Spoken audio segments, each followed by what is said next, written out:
নমস্কার বন্ধুরা, welcome to unicorn. তো পঞ্চম টি-20 ম্যাচেও ইন্ডিয়া একটা বড় এবং এক পেসে জয় তুলে সিরিজ 4-1 জিতলো এবং এটা একটা দারুণ ম্যাচ হলো, যে ম্যাচটা আমি তো পার্সোনালি ভীষণ এনজয় করেছি। প্রথমত ইন্ডিয়ার ব্যাটিং, দেন নিউজিল্যান্ডের ব্যাটিংয়ে কিছুটা ফিন অ্যালেন ঝড়, সেটাও এনজয় করছিলাম। বাট একটা সময় তো রীতিমতো ভয় ধরে যাচ্ছিল যে ফিন অ্যালেন জিতিয়ে না দেয় নিউজিল্যান্ডকে, এমন শুরু করেছিল।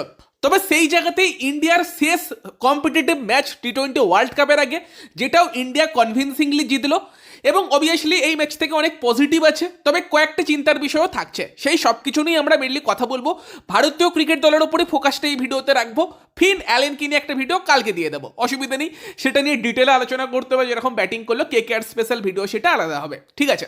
তো চলো যদি আমরা মেন টপিকে যাই, সেখানে কিন্তু ভারতের আজকের যে প্লেইং ইলেভেনটা ছিল, যেটা আমরা বারবার আলোচনা করছিলাম, যে পঞ্চম টি-20 ম্যাচে যেন ইন্ডিয়া যেই ইলেভেন নিয়ে টি-20 ওয়ার্ল্ড কাপে খেলবে সেই ইলেভেনটা নিয়ে খেলে, এবং এক্স্যাক্টলি কিন্তু সেরকমই দল নিয়ে ইন্ডিয়া নেমেছিল। হ্যাঁ, তিলক ভার্মা অ্যাভেলেবল নেই, সেটা অন্য কথা, বাকি যারা আছে তারা সবাই নেমেছিল। এবং সেখানে দাঁড়িয়ে সঞ্জু স্যামসন নাকি ঈশান কিষান, সেটা হয়তো লাস্ট বারের মতো দেখার ছিল। এবং সেই জায়গাতে দাঁড়িয়ে সঞ্জু স্যামসনের আর কারোর ওপর দোষ দেওয়ার নেই। আরও একটা ম্যাচ, তার নিজের হোম গ্রাউন্ডে ম্যাচ, বেল্টার পিচ, ইন্ডিয়া টসে জিতে ফার্স্টে ও ব্যাট করতে গেছে, যেটা আমরা চাইছিলাম। এবং সেখানে গিয়ে আবারও একটা ম্যাচে কিন্তু সঞ্জু স্যামসন ব্যর্থ। সঞ্জু স্যামসনের ব্যাট থেকে এলো মাত্র 6 বলে 6 রান। এবং পাঁচটা ম্যাচই পিওর বেল্টার পিচে খেলা হয়েছে, ব্যাটিং পিচে খেলা হয়েছে। এবং দেন তারপরও কিন্তু সঞ্জু স্যামসনের ব্যাট থেকে রান আসেনি। উল্টো দিকে ঈশান কিষান কি করেছে, 100 রান মেরে দিয়েছে। দুরন্ত ব্যাটিং, প্রথম ইন্টারন্যাশনাল 100 রানটা ঈশান কিষানের ব্যাট থেকে এসেছে। এবং এরপর আর কোনো কিছু আর কি প্রশ্নের উত্তর খোঁজা বাকি থাকে না। As a batsman car start করা উচিত, কোনো লেফট রাইট কম্বিনেশন নিয়ে ভাবা উচিত না। তবে সেখানে যেটা চিন্তা দিয়ে গেল, সেটা হচ্ছে ঈশান কিষানের উইকেট কিপিং। ঈশান কিষানকে আমরা সৈয়দ মুস্তাক আলীতেও সম্ভবত উইকেট কিপিং করতে দেখছিলাম না, ডোমেস্টিকে কুমার কুশাগ্রা উইকেট কিপিং করছিল। এবং যেটা আমাদের কাছে আজকে সব থেকে বড় সংকেত আছে, ঈশান কিষান কতক্ষণ ব্যাট করার পরও কিন্তু উইকেট কিপিং করতে আসে, যেটা ক্লিয়ারলি সংকেত দিয়ে দেয় টিম ম্যানেজমেন্ট ঈশান কিষানকেই ট্রাস্ট করতে চলেছে as a wicket keeper batsman Sanju স্যামসনের আগে। তাই তাকে উইকেট কিপিংয়ের গ্লাভসটা দিয়ে দিয়েছিল। কিন্তু উইকেট কিপিং করতে গিয়ে ঈশান কিষান কিন্তু বেশ কিছু মিস্টেক করে। ফিন অ্যালেনের একটা স্টাম্পিং মিস করে অক্ষর প্যাটেলের বোলিংয়ে, যেই ওভারে অক্ষর প্যাটেল ফিন অ্যালেনকে আউট করলো, সেই ওভারই পরে বরুণ চক্রবর্তীর একটা বল পুরোপুরি বুঝতে পারে না, বাইচার হয়। দেন পরবর্তীকালে অক্ষর প্যাটেলের ওভারে আরও একটা স্টাম্পিং মিস করে। এবং তার উইকেট কিপিং কিন্তু আরও কিছু ক্ষেত্রে সাধারণ ছিল। উইকেট কিপিং কিন্তু একটু ঈশান কিষানের চিন্তা দিয়ে গেল। বাট আই থিঙ্ক ঈশান কিষান বাকি সময়টাই ওই জায়গাতে ফোকাস করতে পারে। ব্যাটিং ভালো করছে, উইকেট কিপিংটা ভালো করা দরকার। ঈশান কিষান তো এমনিতে ভালো উইকেট কিপার ছিলই, বাট সেই জায়গাতে দাঁড়িয়ে আজকে একটু খারাপ উইকেট কিপিং অবশ্যই করেছে।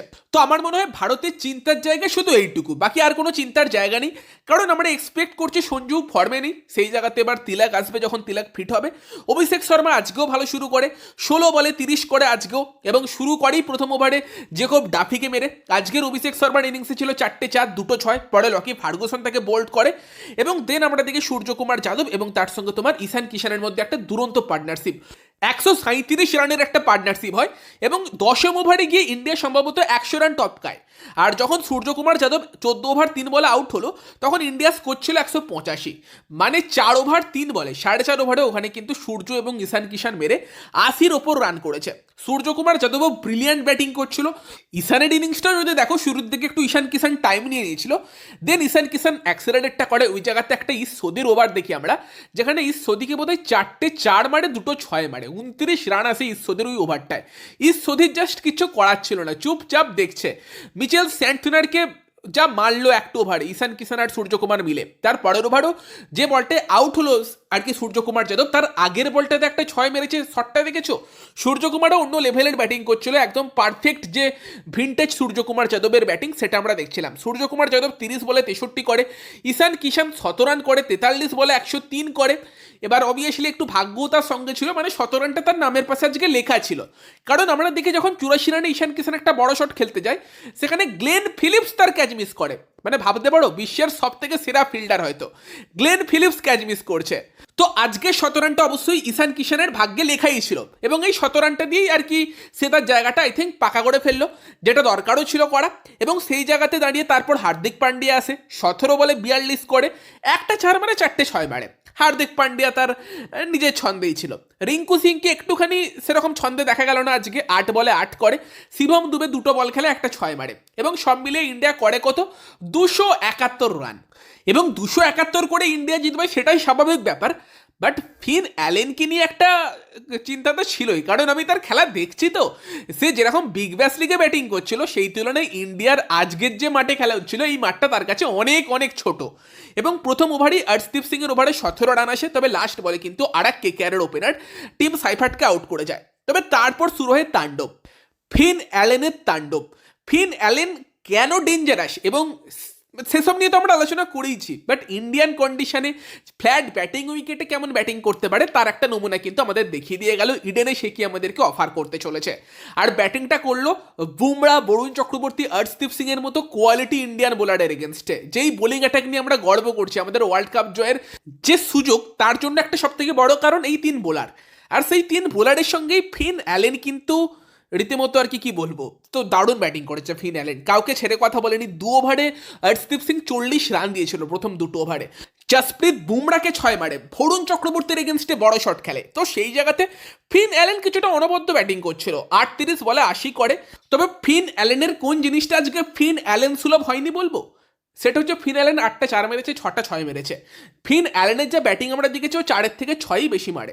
তো সেই জায়গাতে দাঁড়িয়ে ফিন অ্যালেন ব্রিলিয়ান্ট ব্যাটিং করেছে এবং অক্ষর প্যাটেল থেকে আউট করে। বাট অক্ষর প্যাটেলের কোয়ালিটিরও প্রশংসা করতে হবে। আমরা এই 3জন বোলারকে নিয়ে কথা বলি, বাট হার্দিক আর অক্ষরও ব্রিলিয়ান্ট দুটো অলরাউন্ড অপশান। অক্ষর প্যাটেলের বোলিং একদম টপ ক্লাস ছিল। আর আজকে সেরা বোলার আমি বলবো অবশ্যই অর্শদীপ, 5টা উইকেট নিয়েছে। বাট ওই জায়গাতে অক্ষর যদি তোমার ফিন অ্যালেনকে আউট না করতো কি হতো বলা মুশকিল। রিঙ্কু ভালো ক্যাচও নিয়েছে পরপর দুখানা, একটা গ্লেন ফিলিপসের, একটা তোমার ফিন অ্যালেনের। ভালো বলতে নর্মাল ক্যাচ, বাট ওটাই রিঙ্কুর থেকে আমরা পাই যে নর্মাল ক্যাচ সে নিয়ে নেয়, অনেকে তো মিসও করে দেয়। সেই জন্যই বলছি গ্লেন ফিলিপসের মতো প্লেয়ার আজকে ক্যাচ মিস করেছে। তো সেই জায়গাতে দাঁড়িয়ে অক্ষর প্যাটেল ফিন অ্যালেনকে আউট করে, তারপর গ্লেন ফিলিপসের উইকেটটাও নেয় এবং তারপর গিয়ে আমরা দেখি অর্শদীপ সিং এর কামব্যাক। 2 ওভারে 40 রানে 1 উইকেট থেকে অর্শদীপ সিং 4 ওভারে 51 রানে 5 উইকেট নিয়ে কিন্তু তার স্পেল শেষ করে। অর্শদীপ সিং এর কামব্যাকটাও আমরা তারপর দেখিনি, যেটা অবশ্যই টি20 বিশ্বকাপের আগে ভালো খবর। প্রথম 2টো ওভার থেকে আমার চিন্তা লাগছিল যে অর্শদীপ যদি ছন্দে না থেকে ইন্ডিয়ার জন্য একটু সমস্যা কিন্তু হতে পারে, বাট ডেফিনেটলি তারপর তার কামব্যাক আমরা দেখেছি। এবং সেখানে 5টা অর্শদীপ, 3টে তোমার নিয়েছে অক্ষর প্যাটেল। বরুণ চক্রবর্তীও প্রথম 2 ওভারে এক্সপেন্সিভ দেওয়ার পর দারুণ কামব্যাক করে, 4 ওভারে 36 রান দিয়ে একটা উইকেট নেয়। বেভন জেকবস আরও একটা প্লেয়ার যার মধ্যে আমি বলবো প্রচুর ট্যালেন্ট আছে, মানে অনেকটা ফিন অ্যালেন টাইপেরই। ফিন অ্যালেনের যেমন তার একদম সেরা ছন্দে আসতে সময় লেগেছে, 3-4 বছর বাদে এই প্লেয়ারটাকেও আমরা দারুণ ছন্দে দেখতে পেতে পারি, বাট এখনও সেই লেভেলে তৈরি না। তাকে বরুণ চক্রবর্তী আউট করে। লাস্ট একটু সৌদি আবার মজা নিচ্ছিল ইন্ডিয়ান বোলারদের, সেখানে ইন্ডিয়ান ক্যাপ্টেনও মজা নিচ্ছিল। প্রথমে তোমার অভিষেক শর্মাকে বল দেয়, তারপর লাস্ট বার রিঙ্কু সিং বল করতে যায়। রিঙ্কু সিং কিন্তু একটা 6 খেলো। সৌদি যে 15 বলে 33 করে তার উইকেটটা কিন্তু নিয়ে নেয়। তো রিঙ্কু আজকে উইকেটও পেয়েছে এবং 46 রানে কিন্তু ইন্ডিয়া ম্যাচ জিতে গিয়েছে। সেখানে আমরা ফিন অ্যালেনের ঝড় দেখলাম, ঈশান কিষানের 17 রান দেখলাম, তারই সঙ্গে সঙ্গে অর্শদীপ সিং এর 5 উইকেট দেখলাম, অক্ষরের ভালো বোলিং দেখলাম, সূর্যকুমারের ব্যাট থেকে রান দেখলাম। একটা ভালো দিন, একটা ভালো ম্যাচ দেখলাম। এবং টি20 বিশ্বকাপের আগে ইন্ডিয়ার জন্য এই ম্যাচটা ভালো গেল। হোপফুলি ঈশান কিষানের যে উইকেট কিপিং নিয়ে এররগুলো আমরা আজকের ম্যাচে দেখলাম সেগুলো সে ঠিক করে নিতে পারবে। বাকি আর কোনো চিন্তার জায়গা ভারতীয় টিম নিয়ে নেই। ফ্ল্যাট পিচ ছিল, মার খেয়েছে বোলাররা, উল্টো দিকে নিউজিল্যান্ডের বোলাররাও খেয়েছে। পিচ একদমই ফ্ল্যাট ছিল, মাঠ ছোট ছিল, কিছু সেরকম বলার নেই সেই জায়গাতে। বাকি তোমাদের মতামত জানিও। ভিডিওটা ভালো লাগলে ভিডিওটাকে লাইক করে দিও, শেয়ার করে দিও। আমাদের চ্যানেলে প্রথমবার এলে আমাদের চ্যানেলটিকে সাবস্ক্রাইব করে তার পাশের বেল আইকনটাকে অন করে দিও। তো চলো গাইস, এই ভিডিওতে এই পর্যন্তই। Bye bye.